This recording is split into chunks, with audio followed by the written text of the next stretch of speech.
Bonjour à toutes et à toutes et bienvenue à la mairie de Paris.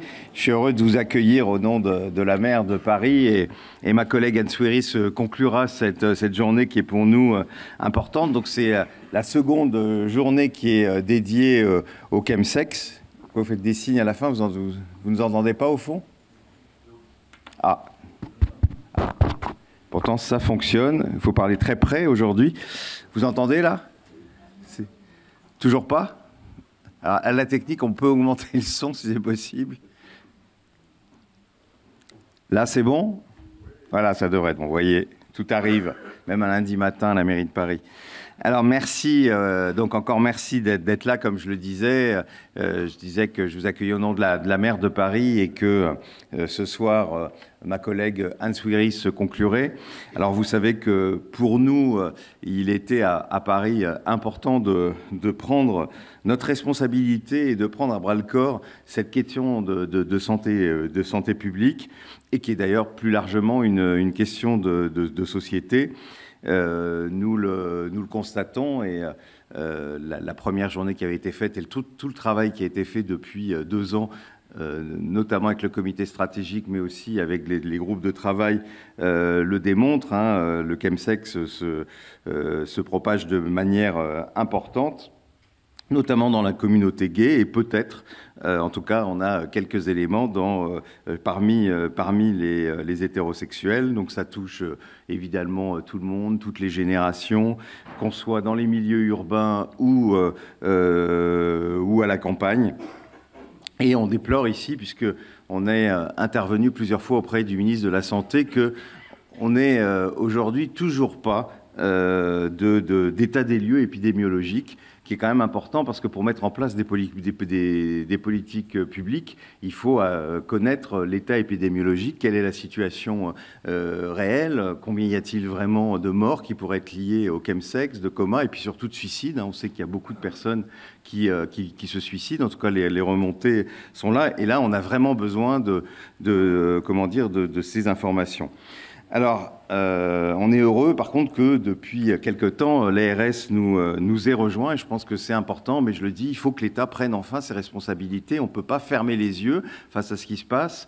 L'affaire Palmade a mis un peu au jour, et en tout cas a fait connaître au grand public cette affaire. Alors, ce n'était pas dans les meilleures conditions, très clairement, mais en même temps, ça a permis d'en parler, et je pense que ça a aussi permis à certaines villes de s'y intéresser, parce que, sous une autre casquette, celle d'élus locaux contre le sida, on avait en tout cas écrit aux grandes villes pour leur dire il faut peut-être que vous fassiez des choses, voilà ce qu'on fait à Paris, on peut vous aider pour essayer d'organiser une solidarité entre les villes pour enfin travailler sur cette question. Donc nous avons évidemment un plan d'information et de réduction des risques sur le chemsex maintenant depuis 2022. C'était un vœu qui avait été adopté à l'unanimité, il faut le dire, parce que ça n'arrive pas tous les jours au Conseil de Paris. Alors moi, ce que je souhaiterais, c'est évidemment, et comme Anne le fera aussi tout à l'heure, d'ailleurs remercier les nombreuses associations et les professionnels de santé, les institutions qui se sont impliquées dans ce plan et qui participent à sa mise en œuvre. Et cette journée est aussi un peu le fruit de tout ce travail que vous faites au quotidien. Et donc merci d'être là. Bien sûr, merci à la mission métropolitaine de prévention des conduites à risque qui est un peu le pilote pour nous et pour la Seine-Saint-Denis sur cette question. Merci à certains de mes collègues aussi qui se sont impliqués, puisque cette question est évidemment transversale. Je pense notamment à l'adjoint à la nuit qui sensibilise les établissements parisiens, qui sensibilise aussi les organisateurs de soirées. Et nous tentons de mettre partout où nous le pouvons, en tout cas des politiques de réduction des risques, du testing quand c'est possible dans un certain nombre de festivals. Je voudrais bien sûr vous remercier, cher Tanguy Baudin, d'être là, parce que pour nous, c'est vraiment extrêmement important que l'ARS soit à nos côtés. Nous vous attendions avec impatience, car on ne peut pas avancer seul, et une ville seule ne peut pas gérer un problème qui est évidemment un problème qui dépasse largement les frontières ou de Paris ou de la Seine-Saint-Denis. Cette seconde journée de travail a été conçue par les partenaires impliqués donc, dans ce plan parisien. Je rappelle que celle de l'année dernière était consacrée à la compréhension du chemsex. Aujourd'hui, elle est dédiée aux moyens concrets pour épauler les professionnels, les associations, afin évidemment de mieux accompagner les chemsexeurs. Nous verrons ce matin, à travers la diversité du panel des intervenants, combien le chemsex est un sujet complexe. Je ne vous apprends rien, car évidemment, il englobe des problématiques multiples. Les réponses à apporter sont évidemment croisées, d'où l'importance de notre approche décloisonnée. Le chemsex, c'est un sujet qui souffre de beaucoup de tabous, je dirais de trop de tabous. C'est difficile sur un sujet qui mêle sexualité, consommation de produits stupéfiants, mais il est essentiel de libérer la parole pour aborder de manière très concrète les préoccupations qui se posent. C'est évidemment ce que nous souhaitons faire aujourd'hui avec notamment cet après-midi un atelier important. Quelle sexualité après le chemsex? On sait que pour beaucoup de personnes, je vois Fred qui acquiesce et qu'on entendra tout à l'heure, comme d'habitude, c'est une question essentielle. On sait aussi qu'un certain nombre de jeunes commencent leur sexualité par le chemsex et donc par l'utilisation de drogue et les relations sexuelles. Et donc, eh bien, oui, pour certains, ça peut paraître naturel que la sexualité soit faite avec ces produits. Et après, eh bien, évidemment, c'est là tout un travail qu'il faut faire pour des gens qui n'ont pas connu autre chose que cette sexualité. Alors, je voudrais, pour terminer, remercier Corentin Henbert et Joseph Wolfon, les acteurs de la pièce Amour chimique, qui vont faire cette lecture après que notre ami de l'ARS soit intervenu. Évidemment, les témoignages sont extrêmement importants sur cette question et nous voulions évidemment donner la parole aux personnes qui ont pratiqué le chemsex. Je pense que c'est important ici, dans une mairie, de parler de cette question, de travailler sur cette question qui impacte évidemment non seulement les personnes qui pratiquent le chemsex, mais aussi leurs proches. Et je crois, assez bien placé, malheureusement, pour en parler aussi.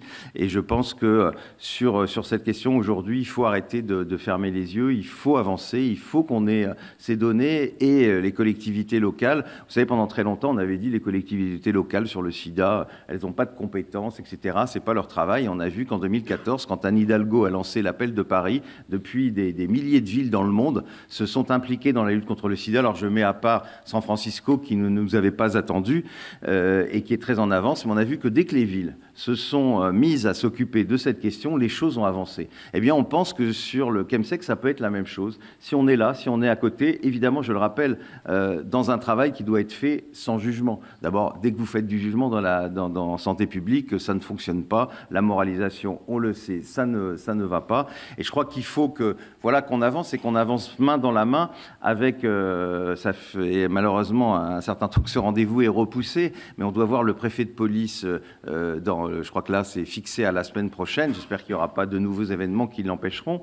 On a, avec Anne Souiris, déjà rencontré un certain nombre d'acteurs, les pompiers. Je vous rappelle qu'à Paris, quand la plupart des secours, 98% des interventions sont les interventions des pompiers. Les pompiers, c'est des militaires. Et donc, dès qu'ils arrivent dans un endroit où il y a une soirée chemsex, ils appellent la police. C'est leur boulot, c'est comme ça. Et donc, il faut, si on veut changer, il faut que le préfet change les choses. On a rencontré la procureure générale et là c'est important de voir, parce que moi-même j'ai été au ministère de l'Intérieur, rencontré différents responsables qui nous ont dit, parce qu'en fait nous on leur propose une expérimentation. Vous savez qu'aujourd'hui, il faudrait peut-être l'occasion d'en parler, que malheureusement un certain nombre de personnes dans le cadre de ces soirées n'osent pas appeler les soins parce qu'ils ont peur de voir arriver la police. Et ce qui arrive, comme je vous l'ai dit, malheureusement très souvent, puisque les pompiers sont des militaires et que c'est leur obligation. Il y a un système, il y a d'autres villes qui ont trouvé un autre système. C'est à Londres. À Londres, c'est évidemment là pas des militaires qui viennent chez vous, mais c'est un peu un SAMU comme chez nous, et le SAMU a passé un espèce d'accord avec la police londonienne, c'est-à-dire que si les soignants ne se sentent pas menacés quand ils sont là, s'ils estiment qu'il n'y a pas un risque quand même très grave pour les personnes, ils n'ont aucune obligation d'appeler la police. Et résultat, eh bien, à Londres, on voit que eh bien, quand il semble y avoir un géol qui tourne mal, un caol, les gens appellent beaucoup plus facilement. Et je pense que c'est à ça aussi qu'on doit aboutir. Et c'est pour ça que dans ce comité stratégique, on veut que tout le monde y soit. L'éducation nationale y est aussi déjà. Et donc, on souhaite aussi que la police soit là pour travailler ensemble. Vous savez, on a réussi à faire des choses dans la réduction des risques. Aujourd'hui, malheureusement, on ne changera pas la politique sur les drogues, même s'il faut continuer à se battre. Nous, on estime à la mairie de Paris que cette politique systématique de répression n'est pas la bonne, et qu'une bonne politique, c'est d'abord une politique qui est portée sur ses deux jambes aussi, quelque part. Les trafics, évidemment, qu'on comprend qu'il faille les arrêter, mais il faut une politique de santé publique, et aujourd'hui, elle n'est pas à la hauteur des défis que nous avons, surtout avec ces nouveaux produits qui changent toute la donne, puisque comme vous le savez, aujourd'hui, la plupart de ces produits, vous pouvez certains sont légaux d'ailleurs, vous pouvez les avoir extrêmement facilement, ils ne génèrent pas forcément de trafic, et puis on voit bien que la répression court toujours derrière, parce que quand on interdit un produit, il y en a un nouveau, et que c'est pas comme ça qu'on gagnera, et qu'à un moment, il faut se poser des questions. Mais malheureusement, le climat politique fait qu'aujourd'hui, sur cette question-là, nous, on pourra crier autant qu'on veut à la mairie de Paris, nous ne serons pas entendus.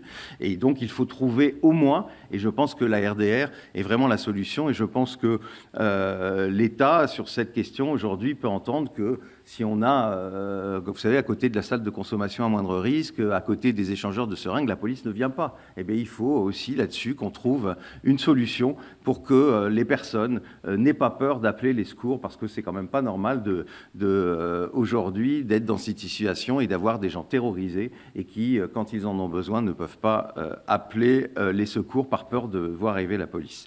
Voilà, j'ai été déjà trop long, mais en tout cas, merci de continuer à vous mobiliser. On a vraiment besoin de vous, parce que c'est pas la mairie qui peut, elle, à elle toute seule, trouver les solutions. Ces solutions, elles sont évidemment collectives. Et puis, merci à l'ARS d'être à nos côtés. C'était vraiment très important pour nous. Bonne journée de travail.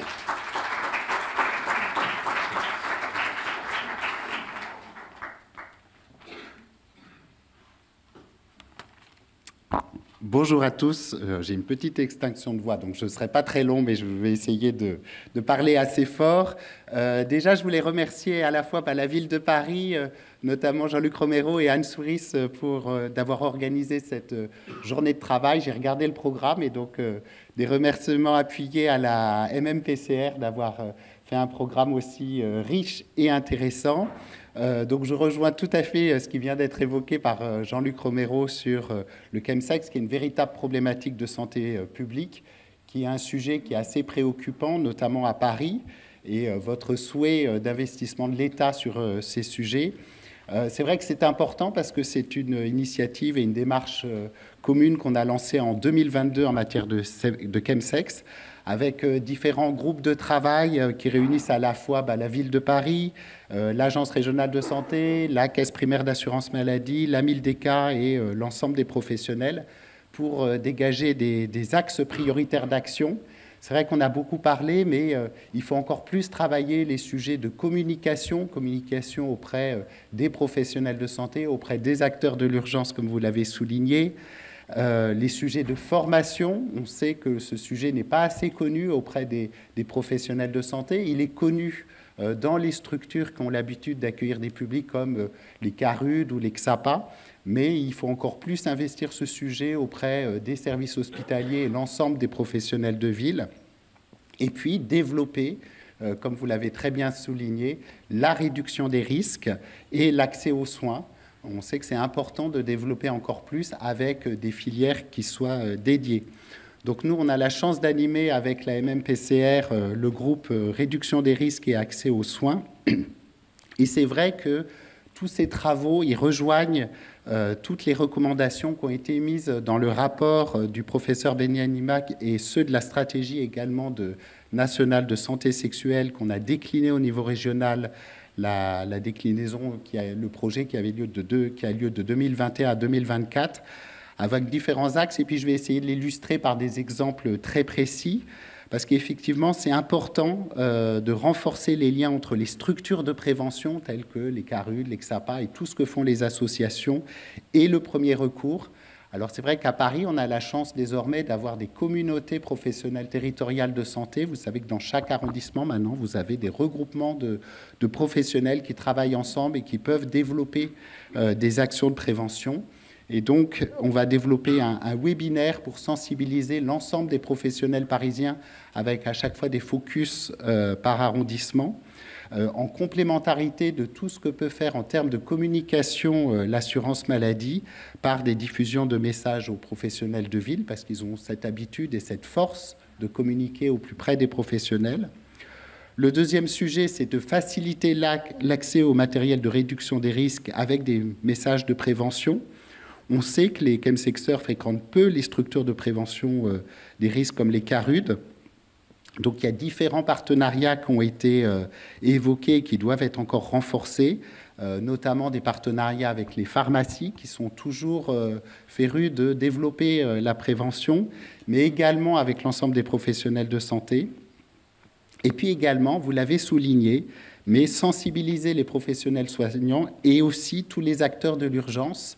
Donc je suis très intéressé par l'expérience que vous avez soulignée à Londres entre les forces de police et les pompiers, parce qu'effectivement, quand on appelle aujourd'hui les services de secours à Paris, souvent c'est encore des sujets qui sont assez méconnus. Donc comment on peut renforcer cette sensibilisation ? Donc nous, au niveau de l'agence, on s'engage, on a un comité, le CODAMUPS, c'est le comité départemental de l'aide à les médicales d'urgence, et donc on a prévu au prochain CODAMUPS, puisqu'il réunit l'ensemble des professionnels de l'urgence, à savoir le SAMU, les services d'urgence, les médecins de garde, les pompiers, d'évoquer ce sujet, puisque c'est un sujet, il faut en débattre, il faut échanger avec eux pour sensibiliser l'ensemble des professionnels de santé. Donc on le sait, il y a un développement de certaines drogues qui apparaissent de plus en plus. On le sait qu'il y a des risques sanitaires qui sont aggravés. On sait aussi qu'il y a une autocensure de la part du public, avec souvent des propos qui sont stigmatisants venant de l'accueillant. Donc il faut casser ces barrières et travailler avec l'ensemble des parties prenantes pour améliorer la prise en charge des chemsexeurs. On a parlé de tous ces sujets d'information, de communication et de formation, mais je voudrais aussi souligner l'accès à la prophylaxie pré-exposition et également l'accès au traitement post-exposition, parce qu'on le sait, les chemsexeurs sont un groupe à haut risque vis-à-vis du VIH, et c'est encore un sujet qu'on doit renforcer à Paris. Donc c'est pour ça que vous pouvez compter sur le soutien de l'État et de l'Agence régionale de santé Île-de-France à travers l'ensemble des structures qu'elle finance et qu'elle porte pour travailler avec vous, notamment les Cégides, les Corévi, alors je vais dire beaucoup de sigles, mais vous savez ce que c'est, les XAPA, les CARUD, les associations de prévention qui interviennent auprès du public, mais également l'ensemble des services, et je tiens à le souligner, les services hospitaliers, les services d'urgence et l'ensemble des professionnels de ville au sens large, à savoir les médecins, les pharmaciens, les infirmiers, parce que c'est tous ensemble qu'on va pouvoir changer les choses et informer au mieux et former les professionnels à ces sujets. En tout cas, je vous remercie des travaux qui ont été déjà menés. Là, on a une deuxième journée qui s'annonce aujourd'hui et je souhaite qu'elle soit riche d'enseignements et de travail encore à poursuivre ensemble. Je vous remercie.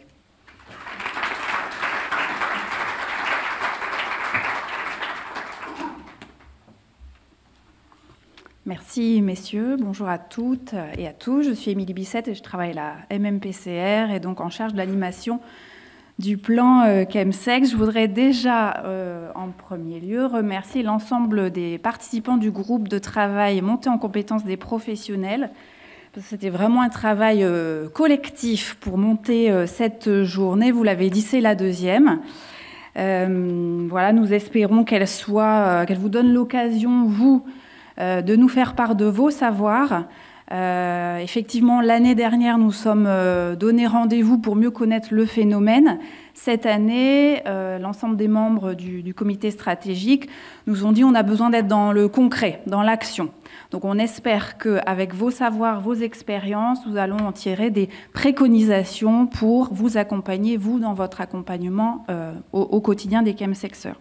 Alors je remercie particulièrement les membres du groupe, donc Fred et Nicolas, qui ont co-animé ce groupe de travail avec nous, mais aussi Elian, Martin, Louve, Claire, Jonathan, Muriel, Adam, David, Mounir et Marion. Voilà, merci beaucoup.